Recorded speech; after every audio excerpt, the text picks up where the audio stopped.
নিষিদ্ধ করে একটি পাতা ছাপ ছিল। বিগত ফ্যাসিস্ট সরকার র এবং মুসাদের এই দালাল সরকার পাসপোর্ট থেকে সেই পাতা উঠিয়ে দিয়েছে। আমরা সরকারের কাছে স্পষ্ট দাবি জানাই, আমারও পাসপোর্টে ইসরায়েলকে নিষিদ্ধ করে, ইসরায়েলের ভিসাকে নিষিদ্ধ করে পাসপোর্টে সেই পাতা আবার পুনঃস্থাপন করতে হবে। আমাদের আরেকটি দাবি, রমজানের এই শেষ দিনে আমরা বাংলাদেশ সরকারের কাছে জোরালো দাবি জানাচ্ছি, ইসলামিক ফাউন্ডেশনের যাকাত ফান্ড থেকে শুরু করে এই দেশের বিত্তশালীদের যাকাত কালেকশন করে এবং সরকারের পক্ষ থেকে যতটুকু সম্ভব আমাদের ফিলিস্তিনি ভাইদের জন্য মোটা অঙ্কের সহযোগিতা পাঠানোর জোরালো দাবি জানাচ্ছি। এবং আমরা আমাদের এই আজকের এই মিছিলে, প্রতিবাদ মিছিলে যারা অংশগ্রহণ করেছেন তাদেরকে অনুরোধ করব, আমাদের ঈদ কেনাকাটা থেকে আমাদের মার্কেটিং কমিয়ে আমাদের ফিলিস্তিনি ভাইদের জন্য আমরা যাকাত থেকে, আমাদের কামানো উপার্জনের টাকা থেকে ঈদের আগে কিভাবে তাদেরকে আমরা সহযোগিতা করি সেই দিকে আমরা সকলে লক্ষ্য করব। আমাদের কাছে পৌঁছাইতে পারেন, কুমা মসজিদে পৌঁছাইতে পারেন, মাদ্রাসা আশরাফিয়াতে পৌঁছাইতে পারেন। আমাদের এই টাকা আল্লামা তকি উসমানী সাহেবের হাতের মাধ্যমে হামাসের কাছে যে পৌঁছতেছে বিগত 2 বছর যাবত। অতএব আমরা আমাদের সর্বোচ্চ দিয়ে যেন হামাসের ভাইদের পাশে দাঁড়াতে পারি সে আবেদন ব্যক্ত করে আমরা আমাদের আগামী দিনগুলো রমজানে চোখের 2 ফোঁটা ফেলে আমরা আমাদের হামাসের ভাইদের জন্য দোয়া করব এবং পুরা বাংলাদেশ নয় শুধু পুরা পৃথিবীব্যাপী মুসলিম বিশ্ব এক হতে পারে সেই চেষ্টা আমরা চালিয়ে যাব। সর্বশেষ দাবি আমাদের, বিগত বেশ কয়েক মাস যাবৎ ভারতে মুসলমান নিধনের যে প্রক্রিয়া তারা চালাচ্ছে এই মোদী কসাই সরকার, আমরা স্পষ্ট হুঁশিয়ার করে সরকারের কাছে দাবি জানাতে চাই, ভারতের সাথে সমস্ত প্রকারের সম্পর্ক, কূটনৈতিক, রাজনৈতিক, অর্থনৈতিক সমস্ত সম্পর্ক এই মুহূর্তে ছিন্ন করতে হবে। আমরা ভারতের মতো অসভ্য রাষ্ট্রকে প্রতিবেশী রাষ্ট্র হিসাবে আমরা আর মানতে রাজি নই।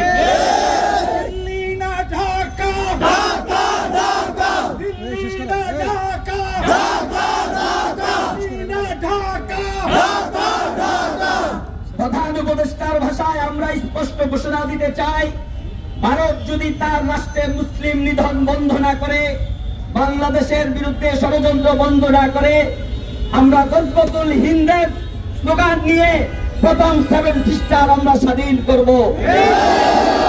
এরপরে দিল্লির দিকে আমরা অগ্রসর হব, ওই 1 লক্ষ মুজাহিদ আবারও তৈরি করব। আমরা বাংলাদেশ সরকারকে স্পষ্ট বলতে চাই, মালদ্বীপ সহ ছোট ছোট রাষ্ট্রগুলো, শ্রীলঙ্কা, মালদ্বীপ যদি ভারতকে বৃদ্ধাঙ্গুল দেখিয়ে রাষ্ট্র চালাইতে পারে, বাংলাদেশও চলতে পারবে।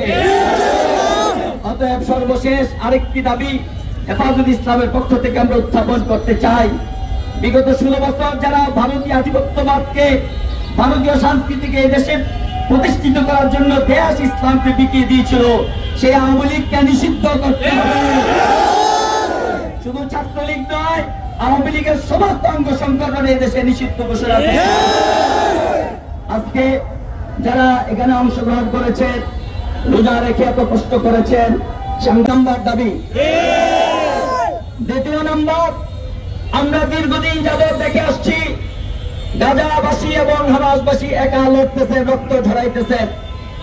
আমরা ইসলামের জন্য 5 মে একবার রক্ত দিয়েছি, এই মুহূর্তে আমরা সেই দাবি আবার উত্থাপন করতেছি।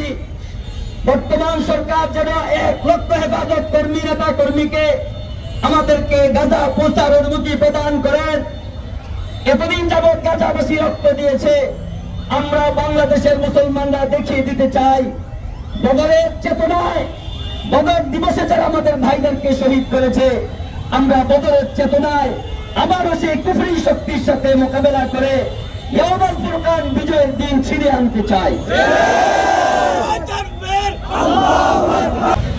সংগ্রামী তৌহিদি জনতা, এখন আপনাদের সামনে সংক্ষিপ্ত আলোচনা করবেন হেফাজতে ইসলাম বাংলাদেশ কুমিল্লা মহানগরের শ্রদ্ধাভাজন সেক্রেটারি হযরত মাওলানা মনিরুল ইসলাম কাসেমি হাফিজাহুল্লাহ তাআলা।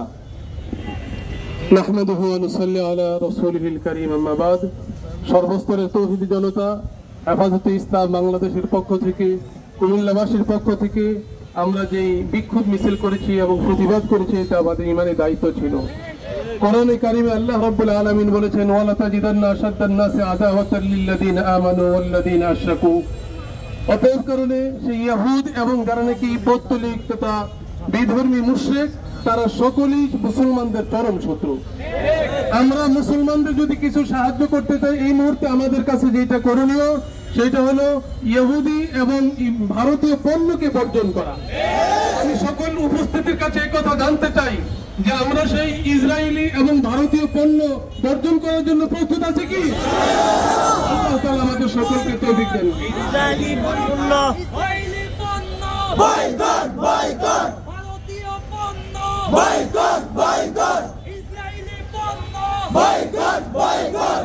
পণ্য বয়কট, বয়কট। Boycott, boycott. ভারতীয় পণ্য ইসরায়েলি পণ্য বয়কট, বয়কট। Boycott, boycott. ভারতীয় সংগ্রামী তৌহিদি জনতা, এখন আমাদের আল্লাহু আকবার, আল্লাহু আকবার, নারায়ে তাকবীর। হেফাজতে ইসলাম বাংলাদেশ জিন্দাবাদ, জিন্দাবাদ। জেগেছে রে, জেগেছে বিশ্ব মুসলিম জেগেছে, বিশ্ব মুসলিমই জেগেছে। জেগেছে রে, জেগেছে। রক্ষা করো, রক্ষা করো ফিলিস্তিন রক্ষা করো, ফিলিস্তিন, রক্ষা করো রক্ষা করো, রক্ষা করো। ইসরায়েলের দুই গালে জুতা মারো তালে তালে, নেতানিয়াহুর দুই গালে, জুতা মারো তালে তালে, ডোনাল্ড ট্রাম্পের দুই গালে, জুতা মারো তালে তালে, মোদির দুই গালে, জুতা মারো তালে তালে, জুতা মারো তালে তালে। মোদির দুই গালে। নারে তাকবীর,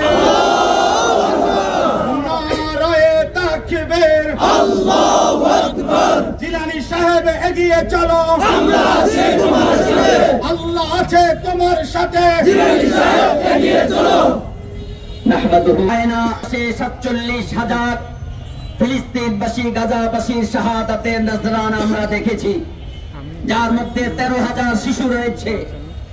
যুদ্ধ বিরতি হয়েছিল, যুদ্ধ বিরোধী চুক্তির পরে আমাদের গাজার হামাসের মুজাহিদ ভাইরা যার যার জায়গায় থেকে আগামী দিনের কর্মসূচির জন্য চলতেছিলেন, এই যুদ্ধ বিরতি চুক্তির পরে হঠাৎ বদর দিবস, 17 রমজানের বদর দিবসে হঠাৎ করে সেহরি ইফতারের সময় হামলা করে 48 ঘন্টায় 900+ মুজাহিদদের এবং গাজার শিশু, নারী এবং মুসলমানদের তারা শহীদ করেছে।